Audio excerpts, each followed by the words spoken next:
Hey, what's up, guys? Welcome back to Drums and Drams. My name's Cameron, and today we've got another blind whiskey review here on the channel.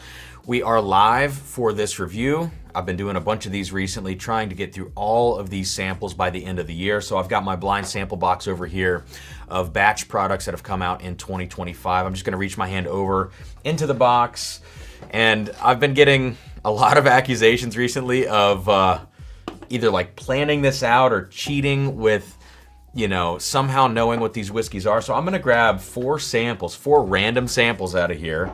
Someone even said that in the last video that all the samples I pulled and mixed up, I think there were 3 of them, that everything in the box, including those 3 I pulled, had to be the same whiskey. So I knew exactly what it was. I wish I had the time or patience for that, but I don't have a secret monitor over here. This is a clothing rack of my wife's clothes. So that's what we're dealing with in this room. So I've got 4 samples. I'm gonna mix these up. And just a quick reminder here of how this is gonna work. Basically in these blind reviews, I'm gonna go through whatever this whiskey ends up being, nose, palate, finish. I'm gonna rate the whiskey out of 100. And then at the very end of the video, I will reveal it to myself through one of these blind reveal cards.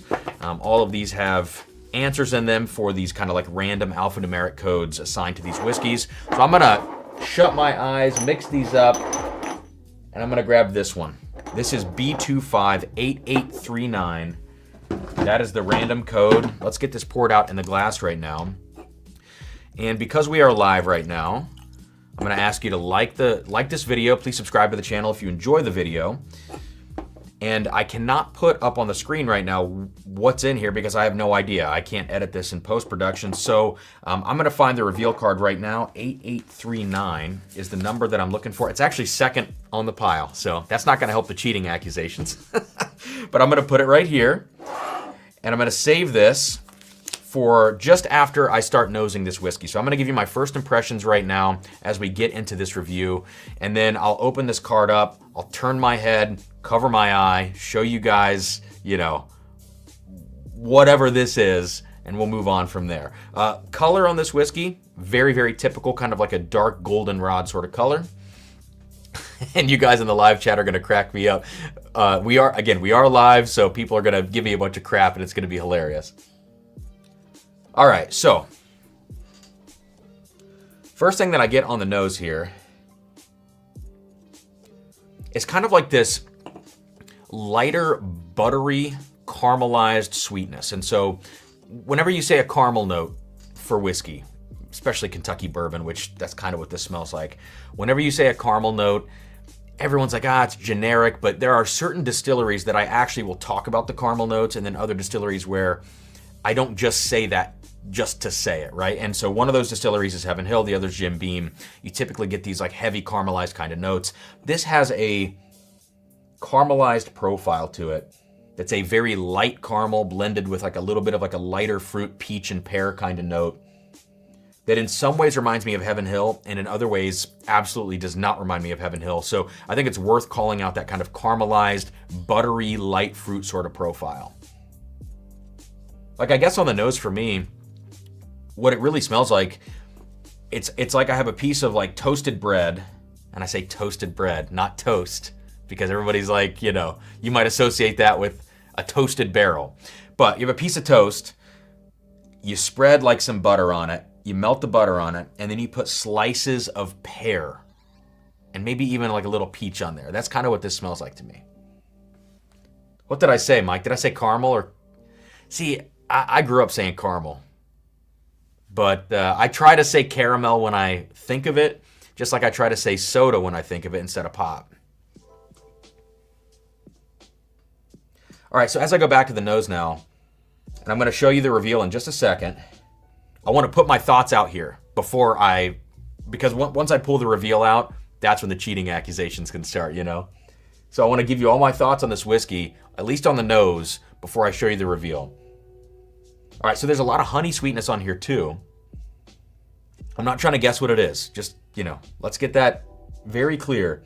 I'm not trying to guess what this is. I just want to give you the impressions of the whiskey on the nose so that I can do a full review and rate this out of 100. All right, and it does have some ethanol. It does have a little bit of youth to it as well. So I'm gonna be curious to find out what this is. So let me open this reveal card now. I'm not gonna look down. All I'm gonna do is make sure that the number is facing me. Okay, we're good. Number's facing me. That means I can pull it straight out. Get this off of here. Now I'm gonna flip this card up. You guys should be able to see it right now. And I'll check back in with the live chat to make sure you can actually see this, that the camera was focused and that it's not upside down. But that should be right side up. So 3, 2, 1. We're gonna put it down now. We're gonna move this card over here. And we're gonna keep diving into this whiskey. Please, no spoilers in the live chat right now. All right, going back to the nose one last time very quickly.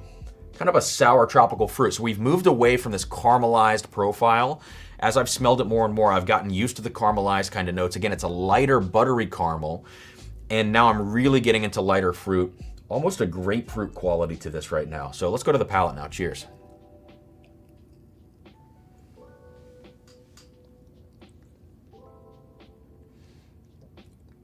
Okay. Proof on this feels lower than I thought it would be. The nose really was like pretty expressive. Thought I had kind of not a lot going on the nose as far as like I didn't think it was 130 proof, but I felt like the nose was really kind of jumping out of the glass at me. And on the palate, it's relaxed. Almost feels like 100 proof, almost like 100 proof, 110 proof at most, I feel like. And so as I think about this, as it drinks like a little bit of a lower proof product, what I'm impressed by is just how intense the nose was, just how much I got out of the nose and how much flavor I was getting on that first sip, even though, again, it feels like it's probably around that 100 kind of proof point. All right, let's go back to the palate now. Okay, so a little bit of citrus coming out. Like I mentioned on the nose, I was getting some grapefruit. I'm getting some citrus now. Little bit of nuttiness in here. I actually really like this. Like the rub here is gonna be what the price point is, because if you tell me this is like a shelf product, if you tell me this is 30 or 40 bucks, I am so all in on this. If you tell me this is, you know, it's not a barrel pick because these are bash products, but if you told me this was a barrel pick or like an LE of some sort, that's when I'm gonna start getting a little bit worried about this. Like some elements remind me of like an old Fitz. Those have kind of slipped in recent years. Some elements also remind me of like a younger Beam product, but it's not super nutty. So it almost reminds me of like an old granddad, the old granddad 7-year bottled in bond. It's kind of got that like citrusy thing to it, a little bit of spice in there as well. But I think, yeah, you tell me this is 100 bucks, I don't love it. You tell me it's 40 bucks, I think it's really great. And so as I think about a rating here, the rating is definitely in the 70s. And I think that's okay depending on the price. Like my rating scale does not take price into account. It's just purely based on the whiskey itself. And so to that end, like if I say that this is gonna be like a 75 out of 100 or 77 out of 100, which is kind of the range I'm in right now, but the product ends up being 30 to 50 bucks, I feel like that's a fair rating, because you don't expect a $30 to $50 bottle to be a 99 out of 100. It's just not, it's not realistic. So let's go back to the palate.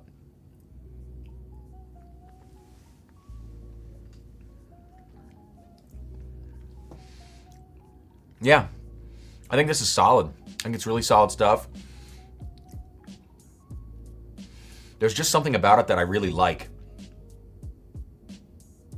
It's the combination of that kind of lighter caramel sweetness, which is kind of like the lighter caramel you get on Penelope 13 year this year, which again, not my favorite product by any means, but there's something to really like about that lighter caramel Heaven Hill profile. This has a little bit of that, but done in a way that has enough fruit to back it up, enough spice to back it up. Like I think there are good layers here, again, if it's a lower price product. All right, last sip before I rate this thing.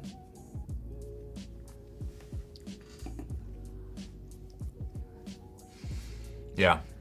All right.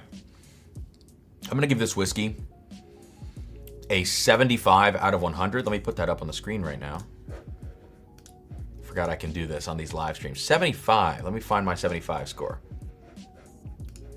There we go. 75 out of 100 for this whiskey, whatever it is. And I really don't know. I mean, it has elements of that like kind of beam nuttiness, Heaven Hill nuttiness. There's some citrus in here. If I tell you that I think this is Old Granddad's 7-year and that's what it ends up being, my life is over. I'm going to be accused of cheating so bad. But I could also see this being a lot of other things. I don't remember what's in this box this year. So it is what it is. 75. All right, Bulleit Bottled and Bond. There you go. So 100 proof, I said it felt like it was around 100 proof. And I think this Bottled and Bond has a 7-year age statement. So the Old Granddad 7-year Bottled and Bond guess, not so bad here. But yeah, 75 out of 100. I think that is like totally in line with my first impressions of this Bulleit. This Bulleit had nothing wrong with it whatsoever. But when I first tasted it and I saw reviewers coming out, especially blogs, written reviews that got bottles very early, people raved about this stuff. Like, oh man, you know, Bulleit's coming out with this top tier product. No, this is not a top tier product. This is, I think this is 50 or 60 bucks. I'd have to look it up, and you know, we're live, so I'm not going to do that right now. But at 50 or 60, I think it's a little high. If you tell me this is a $30 to $40 product, I think we're in really good territory. 45 is kind of like that breaking point for me on this profile. Nothing wrong with it. 75 out of 100. It's like totally down the middle, solid, but average whiskey in my book. I think the price point reflects that mostly. And there's nothing special, but there's also nothing bad about this. So there you go, Bulleit Bottled and Bond. Let me see what the chat is saying here. Chat is fairly quiet in these videos. We only have, 55, 60 people hanging out at a time. So that's going to do it, guys. Like, comment, subscribe. Let me know what you guys think of this Bulleit Bottled and Bond. 55 bucks, says Adam. Yeah, it's a little pricey for me, But you know what else is pricey for me? Old Fitz 7-year. The Old Fitz 7-year this year coming in at $59.99. That should be a $45 bottle as well. And so, yes, we are paying inflated prices right now for even stuff that should be shelfer kind of bourbon. Drop this 10 bucks. I feel better about it. I'm never recommending this bottle to somebody at that price point, but I'm saying if you buy it, if you're curious and you're not expecting the world, you're not going to be let down. So there you go, guys. Cheers. Thank you for tuning in. And we're going to keep this thing going here with all these reviews towards the end of the year. Content is flooding onto the channel, and I'm very excited about it. Cheers, and I'll see you soon here on Drums and Drams.